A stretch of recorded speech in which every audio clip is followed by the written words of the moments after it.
सभी को मेरा नमस्कार। मैं करुणा लक्ष्मी केस साईं बाबा की पावन जीवन गाथा साईं बाबा उपन्यास की पठन श्रृंखला में आप सभी का हार्दिक स्वागत करती हूँ। आज मैं उपन्यास के 11वें भाग का 10वां दृश्य आपके सम्मुख प्रस्तुत करने जा रही हूँ। नीले आसमान में सफेद बादल राजहंस की तरह तैर रहे थे। ठंडी हवा चल रही थी। उस ठंडी ठंडी हवा के झोंकों से तन मन रोमांचित हो रहा था। बाबा उत्साह से भरकर एकदम से उठे और आंगन में चले आए। आसपास के कई बच्चे भी वहां आ गए। आओ रे, नाचेंगे गाएंगे, बाबा ने कहा नहीं कि बच्चों ने शोर मचाना शुरू किया। बाबा गाने लगे, रमते राम, आयो जी। बच्चों ने भी बाबा का साथ दिया। बच्चे तालियां बजाने लगे, नाचने लगे, गोल गोल घूमने लगे। कुछ महिलाएं भी शामिल हो गई। रमते राम, आओ जी, उदिया की गोनिया लायो जी। सबने गाना शुरू किया।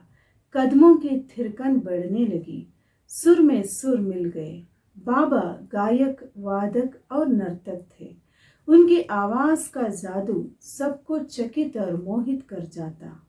नाच गाकर सभी थक कर बैठ गए तो बाबा ने कहा, तात्या, बच्चों के लिए कुछ खाने को देना।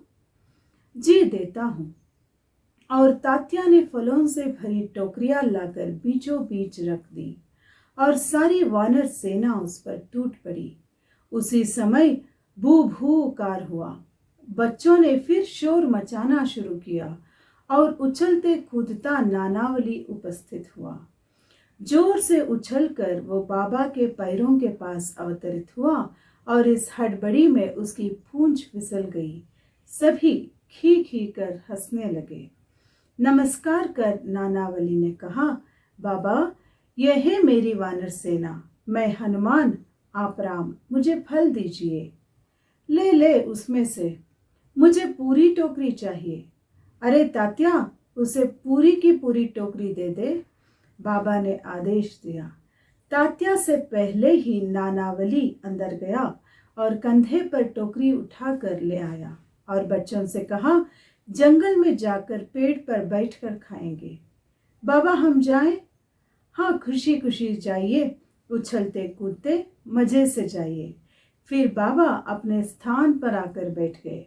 उन्होंने हमेशा की तरह दाएं हाथ से टटोला। देखा, उनके हाथ ईंट नहीं लगी। वे चौंके।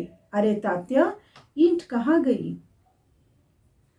वहीं पीछे रखी है मैंने। वहां से निकाल कर देते समय उसने देखा बाबा का चेहरा गंभीर दिख रहा था। उसने पूछा, बाबा क्या हुआ? तात्या, मेरे गुरु वेंकुसा जी ने मुझे यह ईंट दी थी। वो मुझे प्राणों से भी प्रिय है। अरे, वो मेरे प्राण ही है।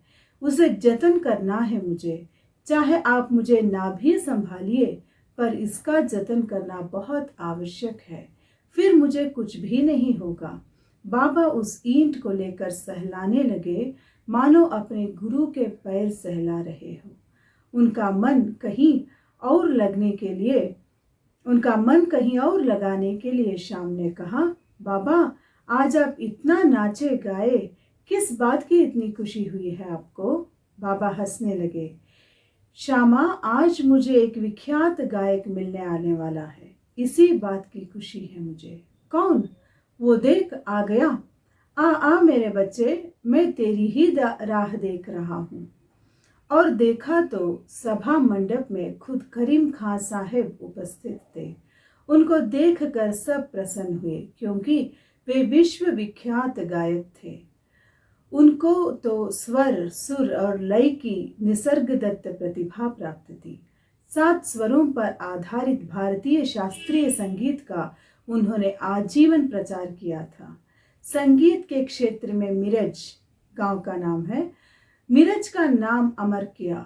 रागों की स्वर लिपि लिखने की शैली उन्होंने ही इजादी की थी। ओमकार जाप और गायत्री मंत्र को राग दरबारी में प्रस्तुत कर उन्होंने दक्षिण भारतीय लोगों को आनंदाश्चर्य से चकित किया। यही महान गायक आज बाबा के चरणों में आया था। बाबा उनके गले मिले, अपने पास बिठा लिया और उनकी महत्ता सबको बता दी। बाबा, मैं आपके लिए क्या गाऊं? गंगोत्री से जैसे गंगा ही बहती है, वैसे तुम्हारे कंठ से स्वर का अमृत ही बहने वाला है। कुछ गाओ, मेरी भजन मंडली तुम्हारा साथ देगी। कोई बात नहीं, ठीक है, आप सब बैठिए। खां साहब ने वादकों से कहा, इतने बड़े गायक का साथ देना है। इस बात का एक और जहां मानसिक तनाव था, तो दूसरी ओर उनका दिल खुशी से उछल भी रहा था। पीलू राग में खां साहब भजन गाने लगे। हेची दान देगा देवा, तुझा विसर न वावा देवा। खां साहब तल्लीन होकर गा रहे थे। बाबा मंत्रमुग्ध होकर डोल रहे थे। वृक्ष लताओं पर बैठे पक्षीगण भी स्तब्ध शांत बैठकर उनके स्वरों के अद्भुत उत्सव का अनुभव कर रहे थे। शब्द ब्रह्म, स्वर ब्रह्म और साक्षात पर ब्रह्म का वह मिलाप था। तालियों की गड़गड़ाहट में गाना समाप्त हुआ। देखा, सुना कैसी है उनकी गायकी? अरे ये आदमी दान भी ऐसा मांगता है कि देने को मन ललचाता है। खुश होकर बाबा ने दाद दी। फिर 12 दिन बाबा ने उनको अपने पास रख लिया। हर दिन महफिल लगने लगी और सुनने के लिए जनसागर उमड़ने लगा। एक दिन तो उन्होंने घालीन लोटांगन वंदिन चरण डोलियान पाहिन रूप तुझे तथा और नहीं कुछ काम की, मैं भरोसे अपने राम की, ये भजन उत्कृष्टता से प्रस्तुत किए। और आखिरी दिन बाबा का प्रिय भजन जेका रंजले गांजले त्यासी मणे जो आपले, तोची साधु आठकावा देव थे तीची जानावा। बाबा खुश हुए।